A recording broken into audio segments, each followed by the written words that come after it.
Hello, everybody, and welcome back. It's the first week of May, so let's get cracking. I'm CJ Christensen here with your latest market update.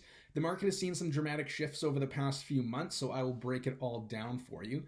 The first thing I wanted to chat about is we've seen a 65% swing in the market compared to this time last year. Sales are down 30%, while new listings are up 35%. So we're seeing less buyers and we're seeing more listings. So just simple supply and demand there, guys. It's a very different market from what we've seen typically in the spring. On paper, prices are holding steady, but as I'm actively writing offers, taking buyers out on showings, trying to sell our listings, we are seeing a slight price drop, usually just a few $1,000s. For example, we had a buyer looking at a unit that was listed for say 500,000, right where the recent sale was at 500,000, and now we're able to get those prices for 490,000. So we're not talking about a huge drop, but we have seen a little bit of a correction in the market. So that's great news for buyers. If you're selling, don't try and chase that price from last month or last year. Very difficult to get it. Not impossible, but we're seeing the majority of sales slightly under with the recent comparables. So moving on to the seller advice, do not overlist. Don't chase the market.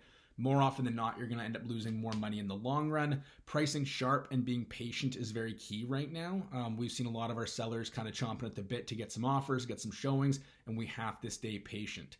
Houses are still getting activity. We've seen multiple homes in the past few weeks get multiple offers, one of which was our listing, a couple times on our buyers when we've been writing offers.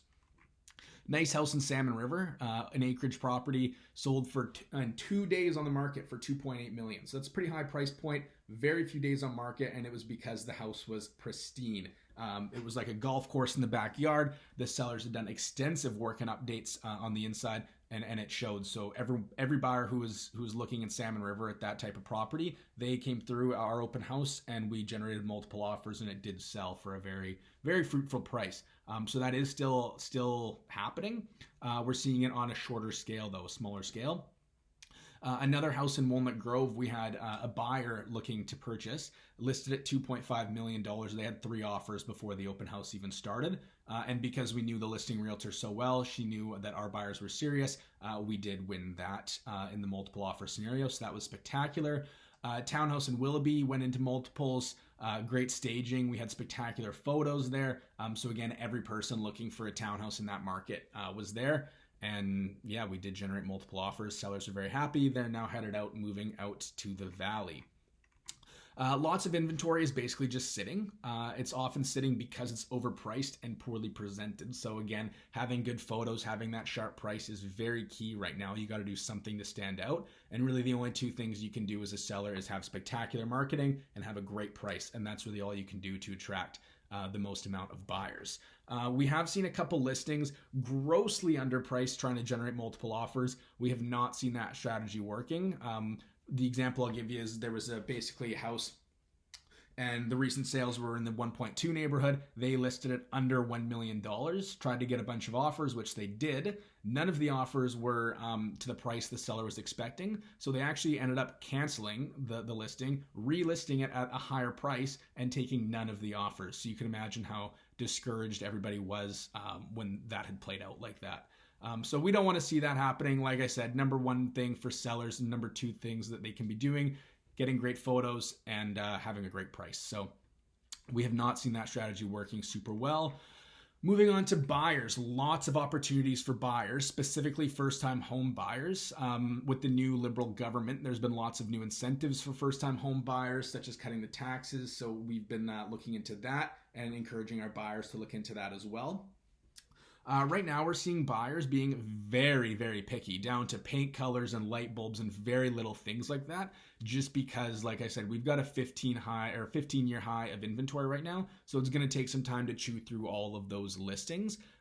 With that being said, homes that are priced right and have good pictures, good marketing are still moving. They are still seeing lots of action, not lots of action, but a very fair amount of action. I wanted to chat about subject to sales. It's something that people chat about all the time with me. People are always curious to see how they work. We have pulled them off with success in the past, but it comes at a cost. You got to be priced sharply when you go to sell. You can't have your best of both worlds, but on the plus side, you're not going to be homeless. We will get you set up with those dates. But when you get your offer accepted on your purchase, very common to get your house listed very quickly, and we got to list it for a great price so that someone comes and buys it within the next, say, 30 days, which is well below the average right now for homes that are sitting. So when you do subject to sale, it can work. It can be very fruitful.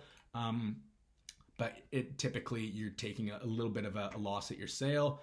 If you're both buying and selling, this market can work out in your favor. Sell your current place for a little bit less and then buy for a little bit less. So we've had people upsizing. This has worked out great for them, moving from a townhouse to a detached house. So in closing, yeah, it's a mixed market right now. There are different pockets of buyers and sellers activities, but success is coming down to timing, pricing, and strategy and the marketing. If you're thinking of making a move, feel free to shoot me a message. We will be happy to help you out. And Bryce, if you made it this far, go back to the golf course and work on your short game before I finally beat you this summer in a round. Take care, everybody. We'll see you in June.